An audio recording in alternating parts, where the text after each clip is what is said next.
अस्सलाम वालेकुम मैम तरा कम तौनरीगे अहमबगी अनीसुब पाउदु खजिक्तंबुदी वयंसी चाखिद्रमनी आई खंगे फजना फोन सु याम कन्न तौजलखरे अदुगा लोगेदा अतै अतैसु थबुक मयाम अम लाखिदना पाउदु फजना मफम चाना पिहौद्रे हाइबदु तारेको अदु मयाम वरो बिबि आदे अदुना मरम वरगा लाइफ से अमका लाखचिरिमनी हजिक्ता लानसे नुमित्रा निथोइनी सुरे वालेकुम अस्सलाम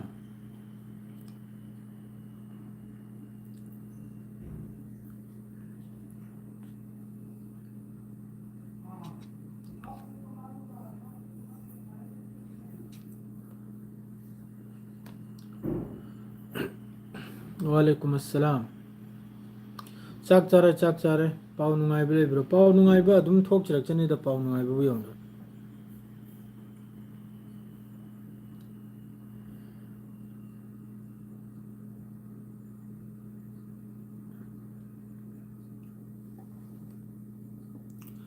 अतै दे कार्यक्रम ई पाउ नु मयामगे चौ वखल इनुंग नुंगाइतो मालिदा वखल नुंगाइदा अदुम पाउ से येंगद्रिमनी करी करी अनोबा अपडेट लाकनोइना अदुसु लिथ थौनिराइना अलोबिगिदा पुन पिरम गाइना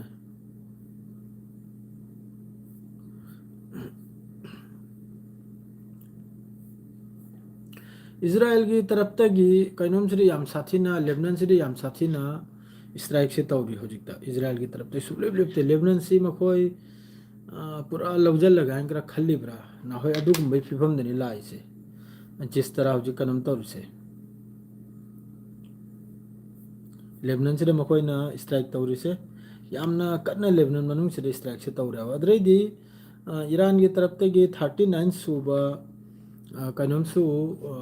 मखोई वेब तो सु काप खरबनिको अदुगी हिट ओइबगी मयाम पाउला कने अदुगी ममांगदा हानबदा लाइव सी थुन्ना पाउसे हाइद्रगा नुंगाइते कमेंट सो खरखर पागे पाउसो दुम हाइगाबने वारी ओइना दुम लीदनी चच्चगाबो अदुना मयाम सो ज्ञान दु तागनी चारे इजराइल की आर्मी कुंट्रा फाखरे हाइबदु चुम्ब्रो इजराइल की आर्मी कुंट्रा फाखरे हाइबसी कमतम आइने करा हाइखिब्रा यावखिब्रा इदि खंगद्रे को बिल्ला ओइनम आई करिमता खंगजद्रे हौजिकता अतै अतै थमखिजी पाउसी अदुम ईरान इजराइल से नापतंग थमखिजाबने हजु फाउदा लेबनान मनुंगदा डिस्प्लेस ओइदिबा हाइबदि अखोइगी लेबनान सिदा हजि याम कन्ना इजराइल अमसुंग अमेरिका के स्ट्राइक तौरिदना पुन्ननी सिदा बस इजराइल की तरफ तगिनो यावबुदि मतुंगदा अमेरिका ना खुचुखलाई पिरेगा इजराइल ना तौरुना सिदा 7,50,000 हजु फाउदा इजराइल मनुंग सिदा ने 7,50,000 असुगुम्बा मियोय मखैसी लोइना अखोइगी डिस्प्लेस मसा मसागी मफमदगी मसा मसाना लेरमफमदगी अतोपरमदा थोखरेसिनी अदुगा कानूनगी रिलीफ अखोइगी यूएन की सिक्योरिटी काउंसिल की तरफ तगी हर जिनु रिलीफ कैम्प गुम्बदा अतोपदा असिना चिंबा लोइना चखरेसिनी लेबनान मी मखैसे अदुगा ngasiगी पाउदनबु 570 सुखरे लेबनान मनुंगदा शहीद ओइख्रिसे अशोकपनबु 2 मार्च तगिनी हौरे इसे लेबनान मनुंगदा वालेकुम अस्सलाम तबने इंगनी ngasiगी लाइफ से आई कमेंट सो अदुम मरक मरक ते लौगनी स्पिन फाइल दुना ब्लैकमेल माने अदुगु मोरंगने अदुम पाउदसु चथ्रकाबने पाउ लाइफ से फजहन साबा मथोंग मरम नाइद्राबा इनसु इसाना तारगा लाइफ है इसाना तारगा हो आई फाउ कोक सारकलाबा लग तो बुगी मोंग है जिस तरह यूट्यूबर मखने लाइव तौरिदो अदुई मोंग चत्राबा याखोइगी से अदुई मोंग चत्रे अदुना नाबा इन तबनिंग नाहरे कायदो लेबनान सिदा 7,50,000 असी डिस्प्लेसनी अदुगा सीबगी मसिंग नबु 570 2 मार्च तगी ngasi मार्च की तारीख अनी तगी ngasi तारीख 13 फाउदनी 570 से 570 अदुगा सोकपनबु 1,400 असीगी ममांगदा लेबनानदा अपुलबदा सीरिया लेबनान असी मखैसिदा सोखरिबिमी मखैसे 84,000 असी लोइना कानुमदे चखरे इखोइगी सीरियादा ममांगदे चखरिमी अदु हौजिकता सीरियादा चंखरिबो मियोइसे लेबनानगी 8,000 यौखरे नहल 2 मार्च तगी हौजिक यौरकपदा लेबनान थादोकलमेगा सीरिया चंखरिसी 8,000 अदुगी ममांगदनबु 84,000 सी सीरियादा लोइन चंखरिमनिको मदरेदी अमक्का ईरान की लोरिस्तान प्रोविंस हारिसिदा येगो मखोइगी मी ओइदबगी थबुक से इजराइल अमसुंग अमेरिका की गवर्नर की तरफ तगी हाइदोरिमनिको ईरान की हजिक की लोरिस्तान प्रोविंस हारिसिदा 52 स्कूल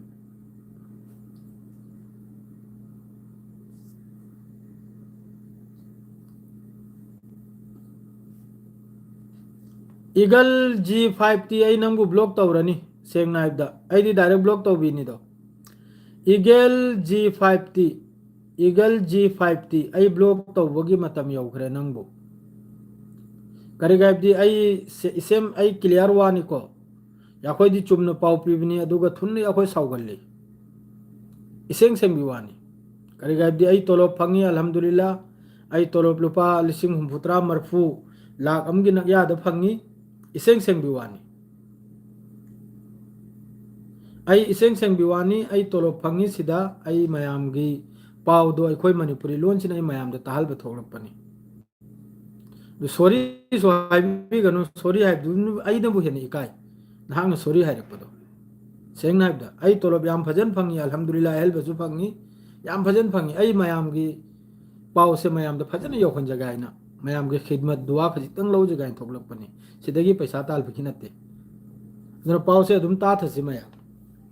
अदो हजिक ईरान की लोरिस्तान हारिब प्रोविंस सिदा 52 स्कूल की मथक्तनी इजराइल की तरफ तगी मखोइना स्ट्राइक तौदना थुगाइखरिसे अदुगा अरांग नुमदांग जोतो ईरान की तरफ तगी कापखिबो मिसाइल मखैदो सिदा लोने स्पिन द चेनखिबा अंगांग अपि अपिकपा अदु मखैदगु बदला हलबा अदरेदी जिस तरह हजिक इजराइल की तरफ तगी अहांबगी स्ट्राइक ता कनुम तौखिबसे अंगांग मयाम हतखिबसे असिगी बदलागी माइकैदनी अरांग कापखरिदो अरांग नुमदांग से 3 आवर्स हेना तेल अबीब सिदा तेल अबीब हाइफा मफम कयादा यामन साथी ने ईरान की तरफ तगी नहीं खिबुआनी अदुगा ईरान की मंगदसु ईरान की मखोई नेबेल अखोई जहाज मचा मचा 13 असी पूरा कनुम की तरफ तगी डिस्ट्रॉय तौखरिमनि इजराइल की तरफ तगी करेगबदी ईरान द लोइमुक स्वाइर मेसा इताव खकनसु याउन कमेंट तौरई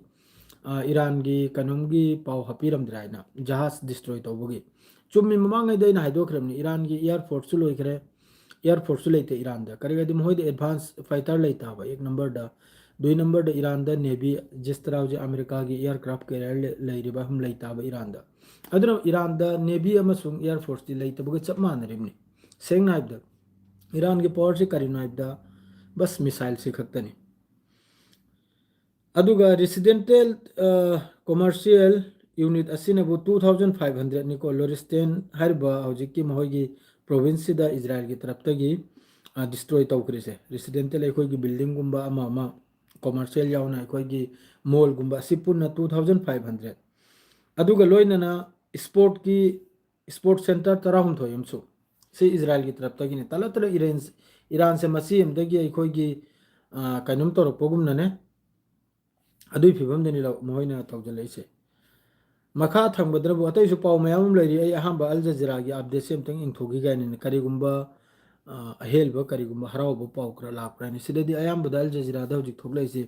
पूरा मखोइना कवर तौरियाबा लेबनान से अदुन लेबनान सिदगी तगिनी पाउ से हुजु फाउ लाखरिसे अदरे ईरान की तरफ तगी सो आईआरजीसी की मोंग मयाममनी स्टेटमेंट मयाममनी अजुसो इताहल जरके हौजिकता ऑयल से ऑयल प्राइस से याम कन्न हेंगतपय वानी $120 अदु फाव यौखरे कनुम सी खक्तदनी माद्रे फिफा के सुखर लाखरे वर्ल्ड कप के हौजिक ईरान से याव यावदबा अदुगी 2006 टीचर चनी का कुल सुखरे हौजिक फावद ईरान की मनुंग द स्टूडेंट अमसुंग टीचर यावनु सीरीसे असिदा अहांबगी स्ट्राइक ता अहांबगी मखोइना ईरान की सुप्रीम लीडर हतपगी सिदा शहीद तौबगी सिदा यावखरिसे 153 ईरान की अदुई मतुंग द हौजिक अपुलबदा चनीगा क्या मार्च चनीगा तरुक सुखरे को हिजबुल्लाह ने इजराइल की आईडीएफसी चमा हेना हलम मसुया कराई दसु पाउ दुबरी लागतरे करे लेबनान सी अल जजीरा ने पूरा कवर तौरनी अल जजीरा की तरफ तगी हिजबाव करीमता लागते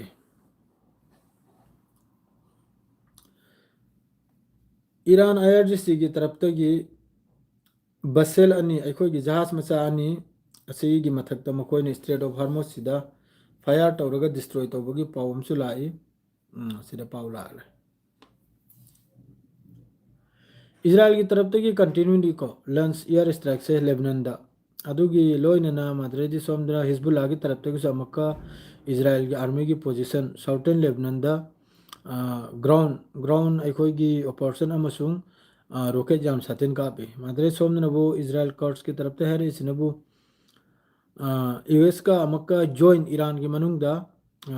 जॉइन स्ट्राइक अमक्का तौगदरुन सिनी हौजिना मतुंगदा अदरेदी स्पेन की तरफ तक विद्रो तौखरे एम्बेसडर ईरान मनुंगदगी खरनीगिनी परमानेंट नतेको अदरे सोमना कतर की तरफ तक अमका हरसिनबु मिसाइल अहुम कतर अमसुंग ओमानदा अटेम्प्ट तौरइसिनी ओमानदनबु अनि कतरदनबु अहुम असिपुन मक्सी असिग लोइनना ड्रोन सुनी हारिसे कतरदगो ओमानदगा असिपुन मक्सी मखोइना इंटरसेप्ट तौबे वानी Switzerland temporary closet Tehran embassy Tehran the embassy ले स्विट्जरलैंड की असी टेम्पररी ओइना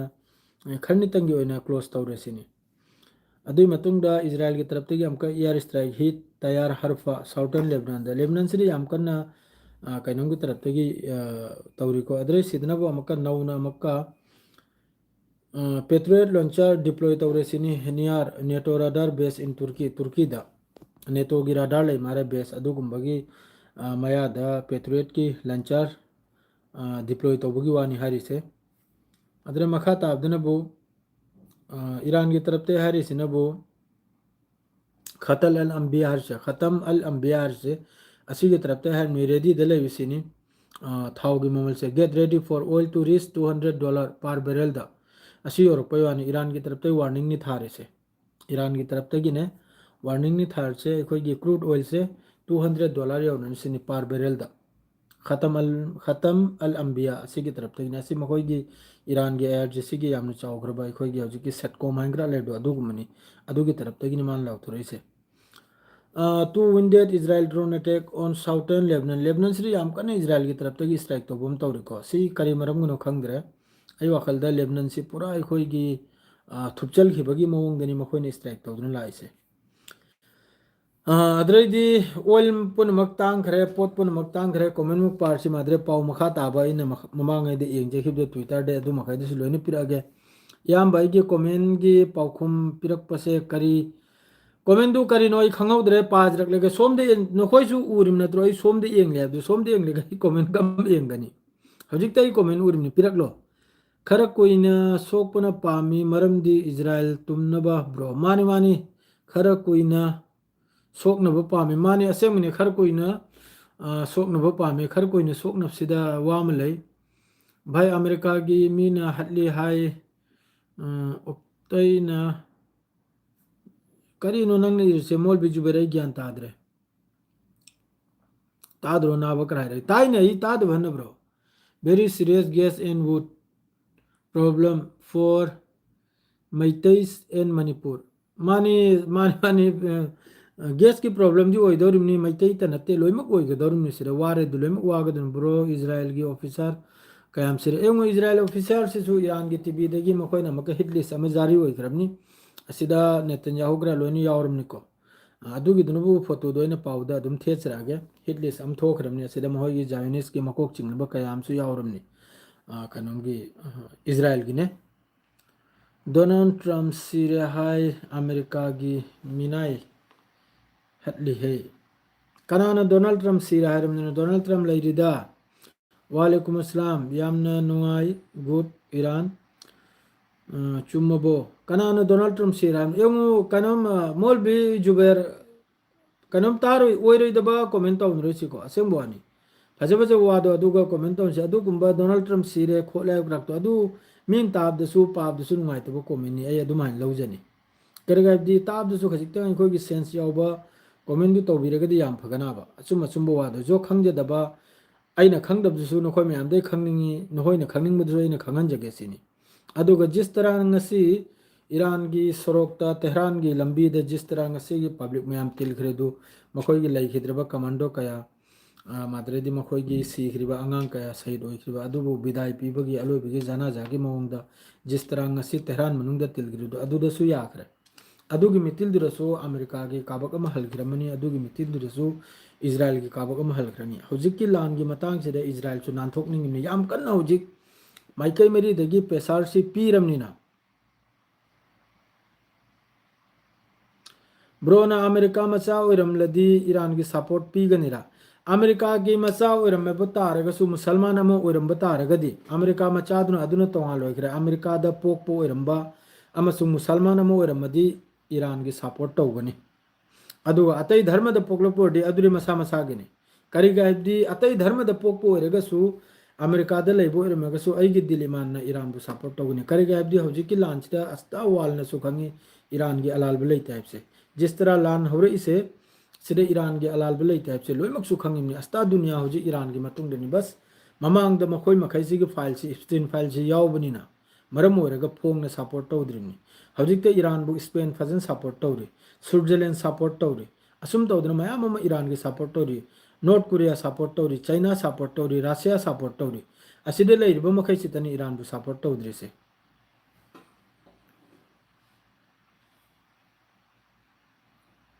भाई साथी बो वारनी को भाई नंग यावखनी ऐदी करिगे यावगदु यावरसु फकरेने वालेकुम अस्सलाम ब्रो ईरान की न्यूक्लियर की पाव ईरान की न्यूक्लियर से ngasisu ईरान की मखोय की नाकलम खक्तगी न्यूक्लियर पावर प्लांट नि अदुदगी रशिया की मी चामग यांखै लौथोकपगी वानी लौथोकपा हाइदि मखोय की रेस्क्यू तौबा अदुगा चामरी यांखै मा अदुई मफमदुर हजिकसु थबक सुरी पावर प्लांट नि रशिया की तरफ तगी ममांगदसु वार्निंग थाखरमनी सिगे पाव से मयाम ताखरब्र ताद्रिब्रि खंगदेको रशिया की तरफ ते हाइखरमनी करिगुंबा अइना अइगी मीना सूरिब न्यूक्लियर प्लांट ईरान से न्यूक्लियर पावर प्लांट मैम लेको असीगुंबई मथक्ता करिगुंबा लान तौरप तारगदे डायरेक्ट रशिया चंगलकनी सिने लानसिदा अदुना हुजुक फावबा मखोयने तौरसी इस्फहान माद्रे नतांस माद्रेदी अमनबु कनम मफम अहुमसी खक्तदना ईरान अमसुंग इजराइल की तरफ तगी स्ट्राइक तौरसी हुजुकता अदुगा रशिया की मीना जो मफम द सूद्र लेरु मफम दो अदुई मफम दो हुजुक फावबा स्ट्राइक तौद्रियाबो कमेंट पीबसे अना हाइजबदी मैम अगी रिक्वेस्ट हाइबू ओइगनीब वा मैम येंबदसु पाबदसु थोगनब फागी मालहलोय साब फागी मालहलदी अना चाक चाबगा नारतसु पोथादबिद दिनमा चरा सिलेगा मैम सिना गाइदनमगनिको पावसे अना मतम सि लौथोग थोगलेसे अगी लाइफ से बेकार टायब करेदि खसितंग सीरियस ओइसे लान सि याम साथिननी नकोय नकोय खंगददननी करी अवस्था ओरिमनाबदो ईरान मनुंगदा करी ओरिमनाबदो नकोय खंगददना याम नुगाइना लेरिब्रो ईरान की मी मखया है हक मसा की देश की दमकता है लेरमनी थोकलक्तना सीजरगे है लेरमनी सीजरगा है करेगा जिस तरह अमेरिका ने गांगनिंगबतनी डोनाल्ड ट्रम्प खनि मोंगना है लान गमलायना लान लोयरायना हौजिकसु नालप ममांग मागी स्टेटमेंट नि लान लोयरायना लान लोयरा हारिमनी लान वार पुरा लोयरायना हारिमनी अदरेदी अमक्का सोमनबु ईरान की प्रेसिडेंट ओमान की सुल्तान हारिसिनबु ईरान की प्रेसिडेंट की मथक तो वा थमजरिमनी जिस तरह हजिक ओमान की मथक तो ईरान की मिसाइल से यौरेदो मफम खुदिंगदे ओरमने ईरान हजिक फावबा मिडिल ईस्ट सिदा ईरान की स्ट्राइक सुसुल लेत्र ngasisu अखोइने लेरि मफम सिदा ऑयल फैसिलिटी हम खक्ता ईरान की ऑयल फैसिलिटी साइट तने ईरान कुइना सोकनरी अदुगा यूएसए लान तोकपदा वार चैंपियंस पीबदा कदर फदर तौरेगा मानी मानी जाकिर जाकिर माइबम नहाक नहार से असेंग मनी पूरा मखोई से कदर फादरम तौरगा होजिक लान से कम तौरगा डोनाल्ड ट्रम्प से ना थोक लगे ने गाइदन लेरमनी उपाय लेते इंपोर्टेंट है वो स्टेट ऑफ हार्मुस ने ईरान की खुचुखला से यामने लेये महोई की मास्केतो कांगुंबा हयंगुंबा है बतारेको अदुगुंबा अखोई की जिस तरह होजिक शहीद ड्रोन है ना शहीद 136 ड्रोन है अहिकुंबगी मवोंग मस्कितो है मखोई की ग्रुप अम लेरा लिसिंग सादना ईरान ना मी में यावदब ईरान की नेवी की सपोर्ट अम भाव यावदब रिमोट कंट्रोल गुमना माद्रेदी अखोई की सैटेलाइट गुमना सीजन याबा खुचुखला याम कन लेरा अदुना ना ईरान ना सुम तौरगा है स्ट्रेट ऑफ हार्मुस नंगी ग्राउंड आर्मी कुमहलकेरा ना होई नोई की नेवी लाकेरा जो लाकन दो लाओ है अदुगुंबा वीडियो दुसु रिलीज तौखरमना ईरान की तरफ तगी मखोई की स्ट्रेट ऑफ हार्मुस सिदा कयाम मखोई की पकड़ से मजबूत नाइबदो दुनिया सु उरिमनाबा नत्रदि असुपाको समुद्र है फलाउन लाल की यायबा अदुई मसकी इसिंग दे लोइन एक्सप्लोसिव ईरान की तरफ तगी लोइन थमग्रे सिने हजिकी स्ट्रेट ऑफ हॉर्मुज क्रॉसिंग से देने लोइना कनम से थमग्रे सिनी असि पुनमक से करिगिनो अमेरिका अमसुंग इजराइल की मथकता वर्ल्ड की तरफ तगी हजिक यूक्रेन की प्रेसिडेंट की सु वीडियो हम ले थांगलकनी हजिक एआई ने सेमनी याम साथिन नुआइखरे आइदी चामरकरा एंखरे दुगी वीडियो दो आई हरोलाई सी लाइव से लोरगा आई थांगचरके फेसबुक दा अदुम चंगजलगे येंगु मयाम अदुगी रील दुम करगा रील लांगचिदि आई ब्रो कमेंट हाँ ना माने माने कमेंट से तुंगदा कमेंट से आप खतंग थिंगजल लगे अदुगा नुंगाई वारी मचांग खतंग तौजरम ग मयामदा ईरान इजराइल मयाम सु खंगिमनि लान से होग्राइब से लान से होग्रिचिन हल 2 मार्च अदुदगिनी 1 मार्च 2 मार्च अदुदगी लान से होरेमनि ngasi नुमित 38 सुरे ईरान अमसुंग इजराइल की लान से हजु फाउद ईरान की सु याम साथीना ऑयल फैसिलिटी होइगरा ईरान की पब्लिक प्लेस होइगरा ईरान की कमर्शियल सेंटर होइगरा सिनि सिंबा अदुगा लोइननसु ईरान की सु लान मी मयाम हम सिरिमनि असिदा येंगरक्प कांदा ईरान अमसुंग इजराइल सिगा मागे साइगी जमीन की एरिया से येंगरक्प कांदा इजराइल सिदगिदी ईरान सिना सरुक लिसिंग में हेन चावयाबो ईरान सिना 3-4 भाग तो थोकलेगा एक भाग लोइजलप कांदा इजराइल से अदु फाउद इजराइल सिगा लान तवनदन ईरान सिना लैब तारगदि ईरान से सरुक मरी थोने थोकलेगा सरुक अमा ईरान से तुमग्राइना खल्लोबने सरुक अहुम लैरियाबने सरुक अहुम सिना फाव अदुगी मतम दु फाव इजराइल सिगा लान तवनु तारगदि इजराइल से नक्सादगी मांगिनाबा करगाबदि इजराइल से अचुक पिक देशनाबा देश करंग नते दा असुक्त पिक मिंगोंदे मुंजलबा मफम ममनाबा फिलिस्तीन दे मुलबा मफम ममनाबा अदुना हौजिक जिस तरह इजराइल मनुंग दा नुकसान होरिसे नेतन्याहु जो खंगिमनि अमेरिका जो खंगिमनि पब्लिक लोइमक जो खंगिमनि अस्ता दुनिया जो खंगिमनि अरब कंट्री मखै जो उरिमनि अरब कंट्री मखै की मथिबाक सिदा सो अचाक पोम लैरिमनि इजराइल की मथक सिदा मखोइने जिस तरह गाजा द जुलुम तरुबा हौजिक इजराइल की मनुंग दा ईरान ना क्लस्टर बम अरांग नहीं हुमनी सुरमनी अरांग नहलगोरमनी ईरान की तरफ तक क्लस्टर मकोई की खुर्रम शहर हाइंक्रा बैलिस्टिक मिसाइल ईरान की तरफ तक फायर तौरिसे असिदा इजराइल की तरफ तक कब लाउदन सोशल मीडिया दा थोकलप होग्रा क्लस्टर बम तौरे पब्लिक प्लेस ता स्ट्राइक तौरे अदु तौरे हना मखोइना ngasi चाही मरी मंगा दगी गाजा मनुंग सिदा व्हाइट फॉस्फोरस ओइगेरा क्लस्टर बम ओइगेरा हौजिक ईरान दसु मखोइना लंगथ्रिबा क्लस्टर बम नी ईरान मनुंग दा लंगथ्रिबा तेहरान की ऑयल फैसिलिटी दो ओइगेरा माद्रेदी ईस्टर्न प्रोविंस तो ओइगेरा वेस्टर्न प्रोविंस तो ओइगेरा ईरान की जो मफम मखैसिदा कुर्दिस्तान मनाक तो ओइगेरा इराक बॉर्डर तो ओइगेरा जो मखोइन स्ट्राइक तो मखैसे अयामबदा क्लस्टर बम लंगथ्रिम इजराइल अमसुंग अमेरिका की तरफ तगी अदुना बो कसलैते ईरान की तरफ तगी असai मिसाइल अमानी खक्तंग काखुसे सिदा मखोइ की मसासे लेफम खंगद्रे अदो हौजिकता लान सिदे हौजु फाउ तौदने चल्ली मयाम सु खंगिमनि असिगी मनुंग सिदा डोनाल्ड ट्रम्प ना खनि मवांगदा अमका हाइबसाय लान लोइरायना ईरान की नेवी लोइत्रे ईरान की एयरफोर्स लेइत्रे करिमता लेइत्रे लान आइखोइना ngamlaina अदुगी मतुंगदा ईरान की तरफ तगी लेप तबी हौजुक फाउबा नोमै दिनदा ईरान की तरफ ते काप इसी वेब अहुम मरी से अदुम मिसाइल से चामग तरा चामग कुंद्रा चामग निफु हौजुक फाउबा आरो हेले मिलान से दु सोमनबु सोशल मीडिया दा मोंग मोंगी पाउनी ट्विटर हैंडल दो ओइगेरा अम मदो ओइगेरा इजराइल सपोर्ट ओइबा माद्रे अमेरिका सपोर्ट ओइबा इखो इंडिया देगिसु मयामम सपोर्ट तो बुयावरे को इजराइल से बु फुल सपोर्ट तो बुयावरे अदुगा अमेरिका फुल सपोर्ट तो बुयावरे अमेरिका दुन होजिक जुथाननि कल्लिबे इंडिया बु खंगिब्राने अमेरिका दुन कुल्लु नंग अदु तौ नंग चागुनु नंग लेपुना दे लेप्त्रिमनि अदुगुम दुबु होजि अखोइगे हिंदुस्तान सपोर्ट तौरि इजराइल बुसु सपोर्ट तौरि अदु सपोर्ट तौरि मखैदो खनि मवांगदे याम साथिन हराउरु रे ईरान लान ngamद्राइना अदुई मतुंगदे ईरान की स्ट्राइक मखैसिदि उरिमनि हौजिक तेल अबीब की सरोक तो ओइगेरा हाइफा की सरोक तो ओइगेरा पुखरी गुमननि हंदोइबा जो तो ईरान की मिसाइल हिट तो पमसे अदुगा ईरान की हौजिक की खुर्रम शेर कराहर सी यौजल खरगे 80 टारगेट नि मागी से माई मचिन सिदे थोइसे 80 चाम दगी कुलताबा अदुगा मागी एरिया नबु 10 किलोमीटर नंग पाजल इजराइल से कैंप पाक पलम नोने खुर्रम शेर ममांगैद्रा हाइग्रमनि लान की मरमदा खंगबा आर्टिकल इबा कांगलुपना इजराइल से लोइजलबैदमक्ता मिसाइल चाम खक्ते मथौना ने ईरान की अदुगुम मिसाइल दुनि हौजिक तेल अबीबता लंगथ्रिबा है ईरान द सोइबा है आही 25% खक्तनी सिम मयाम थाजौ तेल अबीब तो सोइबा है लोइरे तेल अबीब तो बिल्डिंग हम फाउ लेत्रे अदुगा हौजिक आईआरजीसी की तरफ तगी असाई लौरांगी अपडेट निको सिदि अपुलबनि मयाम दा दुम खंगनजरम अपुलबा अपडेट नि सिनबु लौरांगना खंगलमनि माइक्रोसॉफ्ट एनवीडिया ओरेकल असि मखैसे अचोप कंपनी ने अमेरिका की असि मखैसे की लोकेशन सु ईरान दे लेछिनि हजु फावबा कनामतना हाइब ngमलो ईरान की तरफ तगी वार क्राइम तौ याइना हाइब मीदो जुथान कलबे यारे सेंग हाइब सफन सफावानी एनी मिसनिंगा आई सिदे एंबिरो मी ओइना हाइरसु वार क्राइम तौ यारी जुथान कलबे यारे सेंग सेंग बिनी साफवानी करे दे हजु फावबा ईरान की तरफ तगी मचिन थीरिमनी रमजान महीना नि इस्लाम द चप्पा इस्लाम धर्म चप्पा कांगलुपनी कुनो दिन दा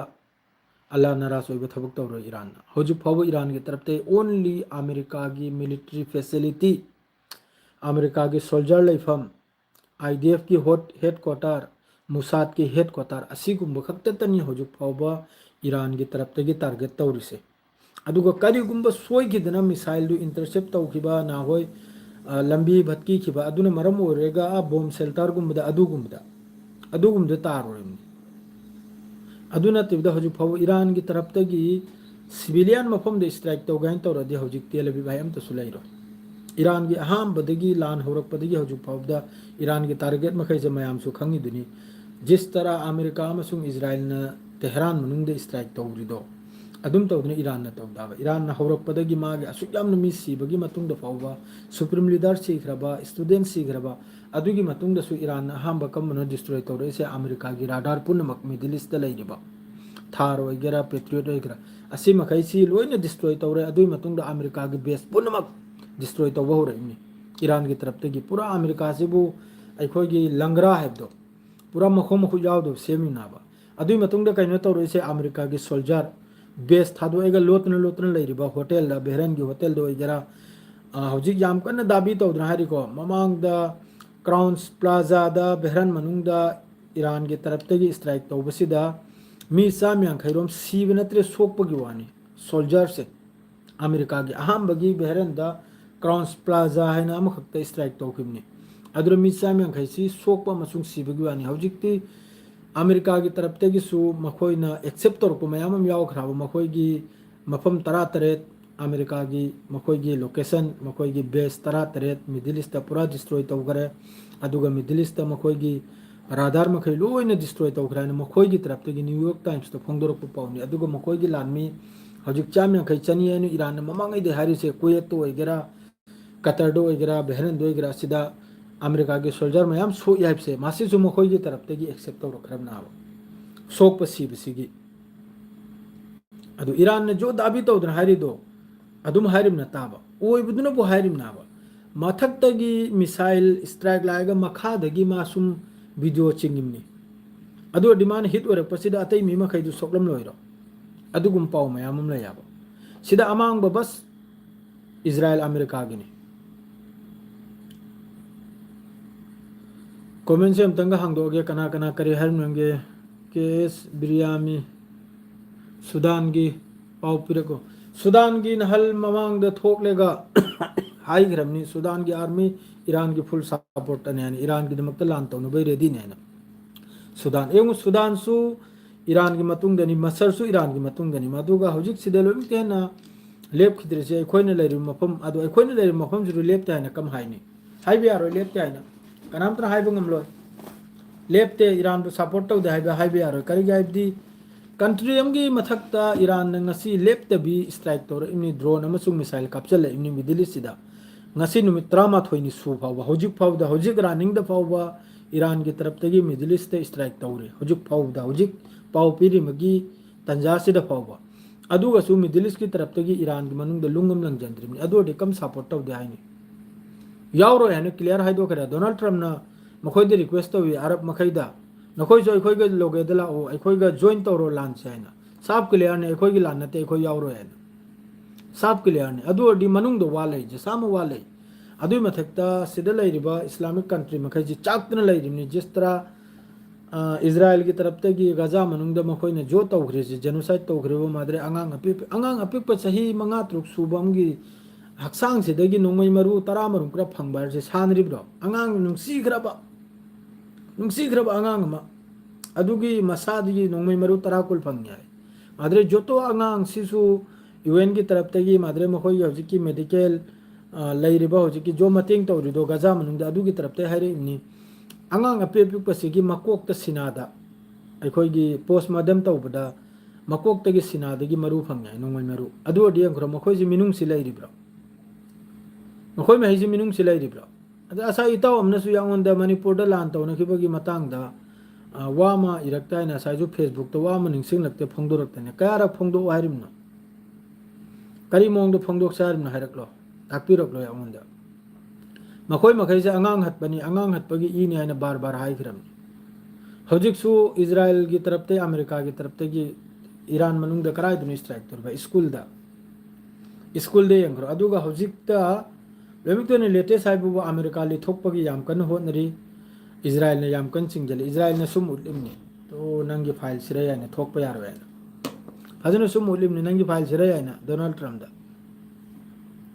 adui phifam din hojik sida joto Iran bu support to udru makhai se asi makhai si gi file chilo na kanum da lai rim Israel gi makhut lai rim Epstein file hardo adu gi list punamak adu yaw bu miyoi punamak loina Israel gi makhut lai rim ni aduna maram oiraga ni khula medan da Iran gi support to udri se adu go makhoi su khangi Iran da lan tawrum taraga di makhoi yam thin pop kan hap se makhoi loi khangi yam thin Iran gi clear ni Middle East gi America की base America की soldier ठोक हो आई लान तो बहुत ले पेने जब तक मोहई ले फबो मोहई की लोकेशन पुनमक से सिदा लोमक तेने ngakne ngai wa se ai junu michu basum kok se paire khallim hotel da America की सोल्जर ले है से कना न टाइम नु ईरान दे सीने इन खल्ली से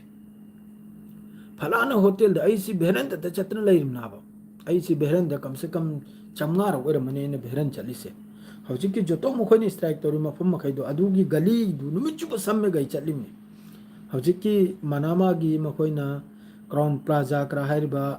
जोतो लाइरिब दो माद्रे फोर्ट सीजन अवांग वांग बिल्डिंग तना बाद्रो ममांग दो सोई की फेसबुक ता दुम चंगजल लगे मु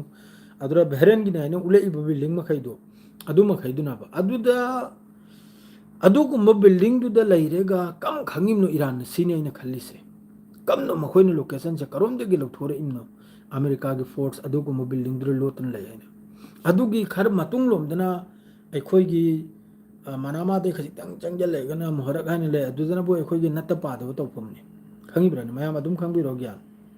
अखोइ फत्तबा नुपिना हा लेफमना बद्र मोहइगी अदुम खंगलो फत्तबा हाइख्रदि अदुरगी हेक्तंग चंगल बगा अदु आइदो बिल्डिंग अवांग वांग बतना बा अदुदा आइना हजिक सोई ताजुकनि ईरान बोई कीदबि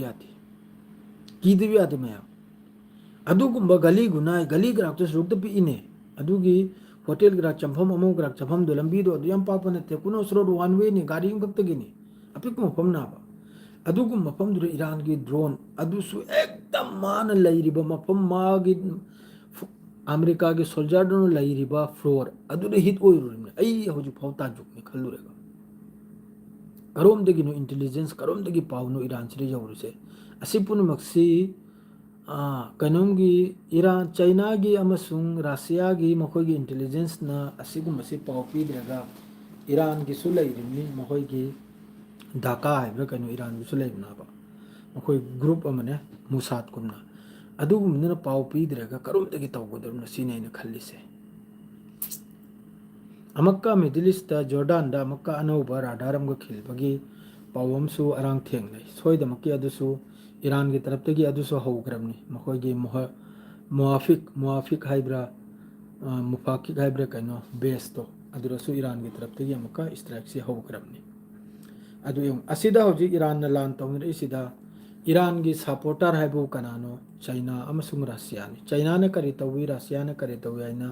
मयाम असि मखल्लुरनु चाइना अमसुंग रशिया ने मतेंग तौचे अखोइना खोइना उब नते सिलोइना मनुंगी लोइना पाउसे लोइना सैटेलाइट की फोटो वीडियो डाटा सिपुनमक्सी ईरान की टेबल दा सिरै नंग थोप नंग तौरोइना लोइना सिनरिमनि अदुनबु रशिया गुम्बा चाइना गुम्बा जापान गुम्बना सिसफायर की वाफम पुरेगा ईरान ना अमक्की रिजेक्ट तौख्रिमनि अदुगसु रशिया चुप लैतबा यादबा हाई सनरिमनाबा ए सिसफायर की थेमलकले नंग करि खरन अमका थौजलमिमनि नैबा तोकनो नैथोगोइन अमका हाइरमिमनि मना कोंगदा ईरान की एयरजेसी दुदने पावदु पुदन लागलेदने सुम सिसफायर की लाई करि खलिमनु न खोय अब्दुरा यारुनु है नैबा तोकनो हाइरमगे मादरे अमका सोमदो थोगलेगे ईरान यारकते लोरे अदुगी फिभम दे चलिमनाब रशिया सु येंगिमनाब चाइना सु येंगिमनाब ईरान की फिभम से करिनो है बस सिदा कमजोर हो से करिनब आ लेबनान की मनुंग दा सिविल मफम दा मिसम लाइफम दे स्ट्राइक तौबा ईरान की मिसम लाइफम दे स्ट्राइक तौबा अदु खक्तनी मखोइना लाक्तिरिसे अदुगा लान की कापने थिन्नबदा हजुक फावबा ईरान ना 100 ता 200% हेन चलिमनी ईरान की मिसाइल अमा फावबा हजिक इंटरसेप्ट तौबा ngamdrimni ईरान की ड्रोन अमा फाव इंटरसेप्ट तौबा ngamdrimni यूक्रेन दगी नापित अमसु लाक्लमे मतेंग तौबना हैना ओ माना मतेंग तौबी मतुंग एक्सपर्ट नि हाइग्रिमनी यूक्रेन की एक्सपर्ट ड्रोन की लोमितेन एक्सपीरियंस लेबमी थांगतने चेल करे अदुगुम एक्सपर्ट टू ईरान ना रशिया ना चमगारक ओथोक लेगा चाजल लेगा थमखरम अदुगुम एक्सपर्ट अदो हौजिक स्ट्रेट ऑफ हार्मोस सिदे यामना कन्ना डोनाल्ड ट्रम्प की तरफ तगी डायलॉग से अखोगी धमकी से याम कन तौरी अथुबदा स्ट्रेट ऑफ हार्मोस दा लैरिबा एक्सप्लोसिव असे पुनमक्सी रिमूव तौ अदुगा जहाज चथोक चचिन तौ हल्लू थाउ थिंगनु लंबी थादौसिन ईरान की तरफ तई क्लियर नि लाओ स्ट्रेट ऑफ हार्मोस सुबथिंग थिंगलो लितारम फाउ पुथोलो है मिडिल ईस्ट तगी थाउ बेरल चनी की दमकता रेडी लयो है $200 की दमकता वर्ल्ड लाउ थोकरमनी रेडी दले है करे के वर्ल्ड की तरफ तगी हो फाउबा असुयाम दुनिया थाउ थिंगेगता यूरोप सु मथुल साबा थाउ थिंगेगता एशिया सु मथुल साबा ईरान की आईगी इंडिया दुसिनगाइने थाउ थिंगम मतुंग दर मथुल सारिमनाबा मसासी ओलांग खरांग निरमनाबा ईरान की सुप्रीम लीडर ईरान द अंगांग सुप्रीम लीडर गुल्ली मारो ईरान की अंगांग याम स्टूडेंट नुपी मचा मचा सिकिदे अदु फाउदे कंडेम तौबा याय दोना अदु फाउदे कंडेम तौरपा याय बा आईगी हिंदुस्तान सु अतै अतै से जो तौरपा याय बा बस सिदा तौरसे चाइना रशिया कोरिया असी मखै सितनाबा अतै महैसी इंसान नत्रब्रो अद्रे सिदा लैरि मखै से जो अखोय ग थंगनबदे ईरान नदे ब्रदर ने हारि असी मखै से की सिना सिदा करिमता लैत्रब्रो दिल हाइबे दिल से मखोय महैसी गु फाइल से जो पाइजन न थमग्रब्रो नेतन्याहू ना नंगना कंडेम तौरदे ऐसी मयाम दु पुथोरकनैना अदुगुम बैकरा लैख्रब जालाने अयो खला अदुगुम बयाम दु पोइनम दे लेरमने अदुनबु ईरान की सुप्रीम लीडर रेमक्तन अफोमी शांति असुक यामना लान होजिक 12 डेज लै चिंगथ्रे जमाले रमदे चिंगथ्रोयाबा अमेरिका की भूल नाबा न्यूयॉर्क दा होजिक लान की मरमदा खंगबा अरीबा अमेरिका की मी मखैना से ईरान की मनुंगदा अमेरिका ना अहानबा मखोय की लीडर मखै मकोक चिंगम मखै शहीद तौखरे से असि लोइमतेन भूल न्याय इजराइल अमसुंग अमेरिका की अदुगुम दु शहीद तौदेबिदा तेहरान मनुंग से अदुम स्ट्राइक से तौरम तारगदी रिजिम सु चेंज होबे चांस लैसेनी असाई ईरान की मकोक चिंग मखै से शहीद तौगिबसिना मरम होरेगा असाई रिजिम लैरिबा सरकार की एगेंस्ट लैरमबदो अदुसु सरकार की सपोर्ट लाखराबो अदुना नाबा अमेरिका इजराइल ना जोतो हतकंदे लैरि मखै लोइन मखै कनम तौदने चेक तौदने रिजिम की माद्रेदी स्ट्राइक सु तौदना ऑयल सु डिस्ट्रॉय तौदना लोइन एंगले अल्हम्दुलिल्लाह हौजिक सु अमतोनि लेप्री ईरान की तरफ तै ngasi su 38 subani ngasi numdang su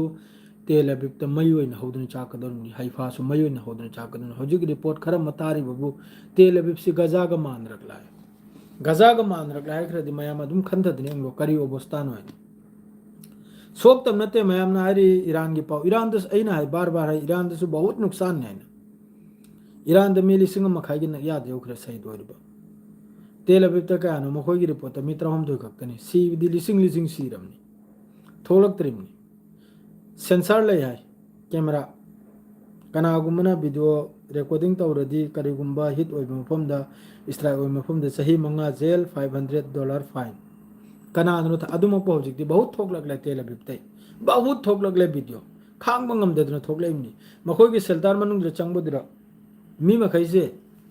सुम तौरगा नि चांगियो पूरा सुम तौरगा नमथीदना तरामा थोइबु मफम देता सुम अखोइगी हुइयेलगुमना सुम नमजन्नदना लेरकलेगा कराइदे नमथीरोइ दौरी मखोइ मपुंसी से अदुम लेबाक मनुंग दे लेल खिदौरम नामे मखोइ पुंसी से अदुम लेबाक मनुंग दे लेल खिदौरम मादुगो मखोइगी मकसद करिनो हाइबदा मखोइगी मेन मकसद हाइबु करिनो ईरान सिबु पूरा न्यूट्रलाइज तौबा पूरा ईरान सिबु पूरा मखो मखुद पूरा येथेगिबा अदुगा मखोइगी ग्रेटर इजराइल ईरान सिबु पूरा न्यूट्रलाइज है पूरा येथेक थुदेकलेगा अमेरिका ना मागी खोती ओइथ्रो पुनमक ईरान की ऑयल फैसिलिटी सिदा पूरा मागी कब्जा ओइबा अदुगा न्यूट्रलाइज है पूरा येथेक थुदेकबा अदुगा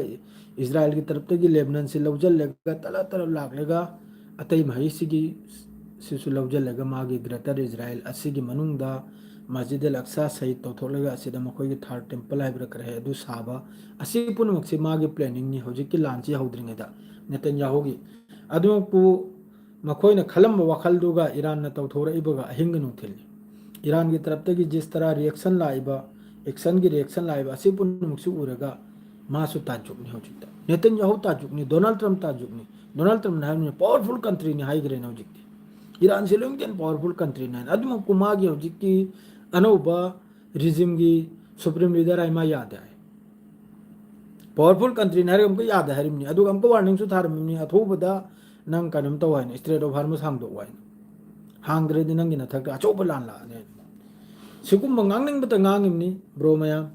अदु होजिकता साफ वानी करेम तो वाखल थीरुनु दुआ तो बस लेबनान की दमकता होजिकति दुआ तो लेबनान मनुंग सिदनी याम कने इजराइल ने स्ट्राइक तोर से एकदम सिविलियन मखैतनी मान हतोखरि से सिविलियन मिचम गांगतनी माना साइगी एयर फोर्स तुर मपांगल दु लैरमनिना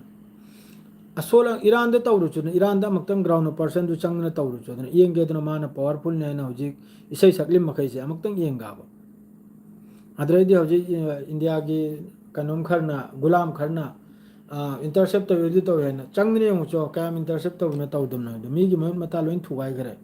बहुत लॉस ने अमेरिका की राडार पर मुक डिस्ट्रॉय तौखरे सिद मिलियन बिलियन की नुकसान होग्रम ट्रिलियन की नुकसान होग्रम अदुई मथक तो ऑयल प्राइस ना हाई ओरपने बाजार क्रैश ओरपने मयाम इरा इजराइल की मथक सिदा अमेरिका इजराइल दे कनो इजराइल की दी कसु लेते इजराइल दी नीरुनी हयंग अमेरिका दे फाइल मो होलेगा तो सिरे सी थादोर अनि सोशल मीडिया दा थुना दु याम पिरा उलो इखरा दु अदुम तौरगे चलिमनि मागदि असिरा मांग इसे कनानो द अमेरिका मथंग की प्रेसिडेंट सुमा ओइद्रे कराय दिमाना ओइद्रे लेप्त्रिङैदा पीस में कारने हरम पीस कराय दे तौरनो पीस कराय दे अदुगा मिडिल ईस्ट सिदा अमेरिका ना लान अमा फाव ngамद्रिमनि सिम खंग बस माना तौरमबायु रिजिम चेंज तौरमबा अमसुंग हतोकलंबा असि सरा माना सेंगत सागतलंबा सीरिया करी अवस्था द लैरि होजि यंगो अदुगा नापिद आहि लेबनान की हुकूमत आइबु सपोर्ट तौरमनि